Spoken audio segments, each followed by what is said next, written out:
يا معاشر المسلمين وزمرة المؤمنين رحمكم الله. روي عن أبي هريرة رضي الله عنه أنه قال قال رسول الله صلى الله عليه وسلم إذا قلت لصاحبك يوم الجمعة أنصت.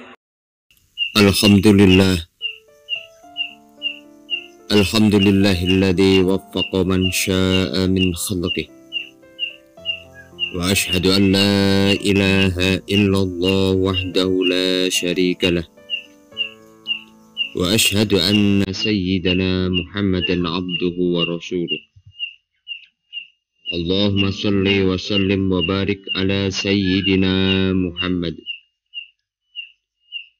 wa ala alihi wa sahbihi wa man tabi'ahum bi ihsanin ila yaumil qiyamah. Amma ba'd, fa inni usikum wa nafsi bitaqwallah al-qail fi muhkami kitabih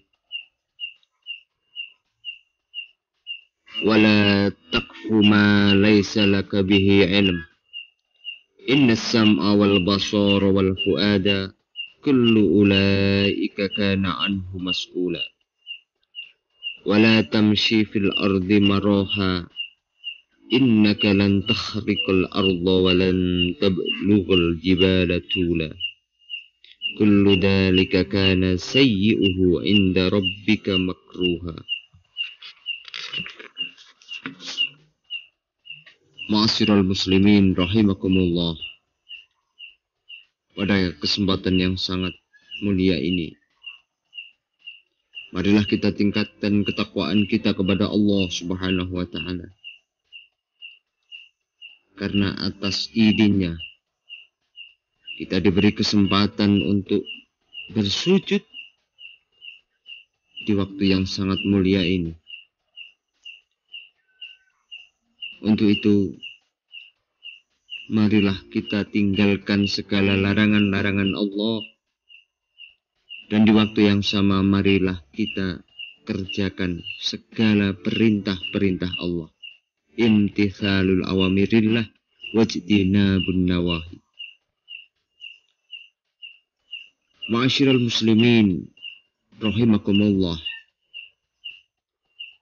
Pada ayat di atas ditegaskan bahwa seseorang akan dihisab atas pendengarannya, atas penglihatannya, dan dihisab hatinya.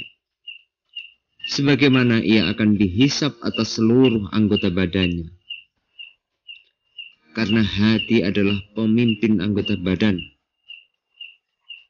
maka perbuatan-perbuatan anggota badan mencerminkan apa yang ada di dalam hatinya.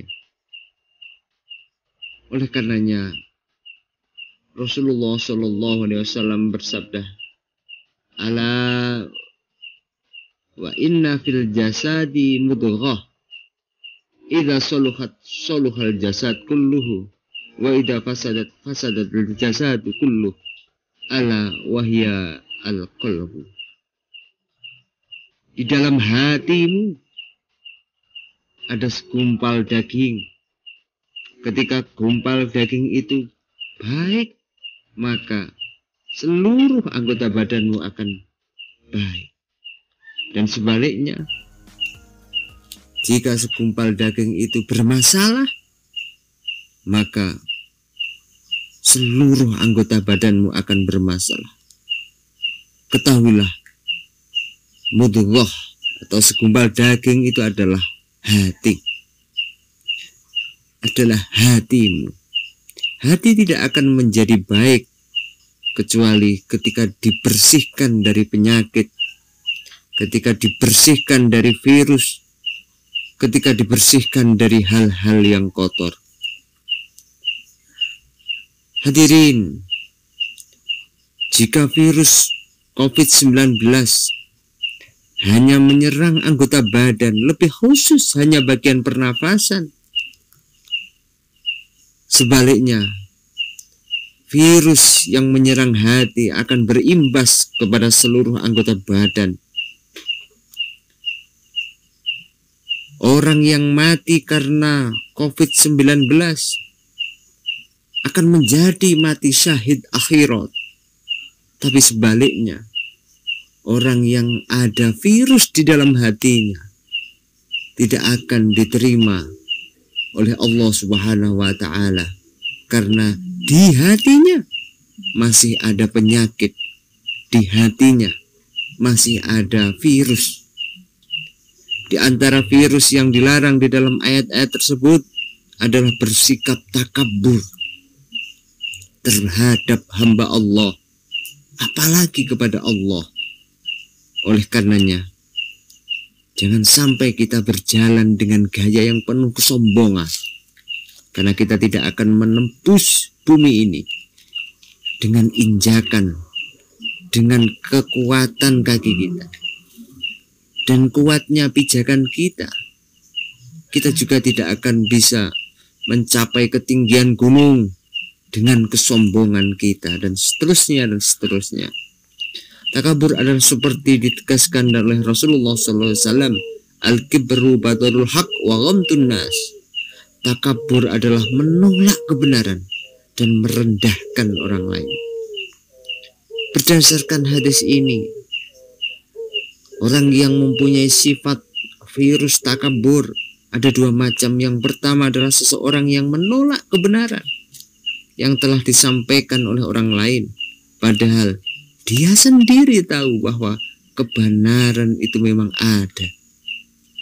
Ia menolaknya karena orang yang menyampaikan kebenaran itu mungkin lebih muda atau lebih rendah kedudukannya, sehingga ia merasa berat untuk menerima, sehingga dia merasa berat untuk mengikuti kebenaran yang dia bawa. Seperti halnya Fir'aun yang berat menerima kebenaran apa yang dibawa oleh Nabi Musa alaihissalam.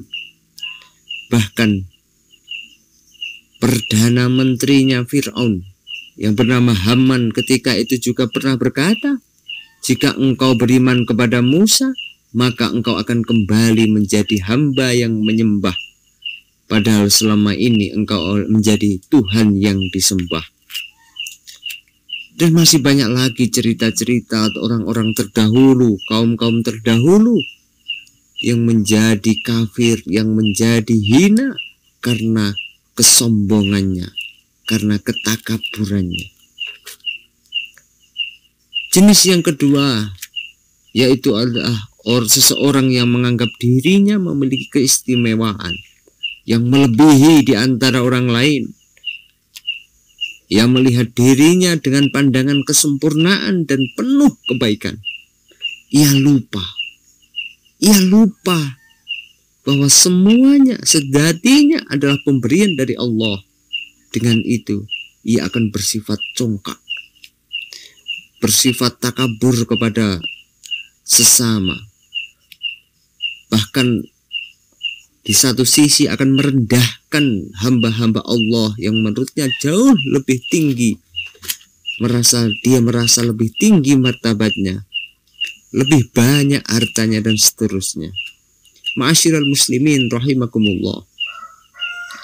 Merendahkan orang lain tidak hanya bisa dilakukan oleh orang kaya, tidak juga oleh penguasa. Sebaliknya, bisa juga dilakukan oleh siapapun. Bahkan suami bisa merendahkan kepada istrinya yang menganggap istrinya tidak memahami persoalan, sehingga ia merendahkan istrinya, merendahkan orang yang setiap hari bersamanya. Seorang ayah bisa saja menganggap anaknya lebih rendah darinya dalam pengetahuan, dalam pengalaman dan seterusnya, sehingga ia merendahkan anaknya dalam hati yang tanpa dia sadari. Seorang guru juga bisa menganggap murid-muridnya berada di bawahnya dalam hal ilmu dan pemahaman. Kalau melihat semua ini, tentu virus takabur bisa merasuk ke dalam berbagai lini kehidupan kita. Ma'asyiral muslimin rahimakumullah. Allah telah melarang sifat takabur, sifat sombong kepada hambanya. Saat mengisahkan nasihat Luqman kepada anaknya, wala tusair haddaka linnas wala tamshi fil ardi maraha innallaha la yuhibbu kullu mukhtalin fakhur. Hadirin yang dirahmati Allah, virus takabur ini jangan sampai menyerang hati kita. Virus takabur ini jangan sampai merusak hati yang ada di dalam diri kita. Marilah kita berintrospeksi, kita teliti kita masing-masing. Jika kita muncul sedikit virus kesombongan, menyombongkan harta, menyombongkan ilmu kita, mengingat bahwa pada hakikatnya, mari kita ingat bahwa pada hakikatnya diri kita, permulaannya adalah air mani yang sangat menjijikkan. Akhir diri kita juga seonggok bangkai, sekuat apapun, sehebat apapun, dan sekaya apapun, suatu saat nanti pasti dikalahkan oleh yang namanya kematian. Ma'asyiral muslimin rahimakumullah, semoga kita semua dihindarkan oleh Allah dengan penyakit-penyakit hati, terutama penyakit sombong, virus sombong. Amin amin ya rabbal alamin. Aqulu qawli hadza wastaghfirullah li wa lakum wastaghfiruhu innahu wal ghafurur rahim.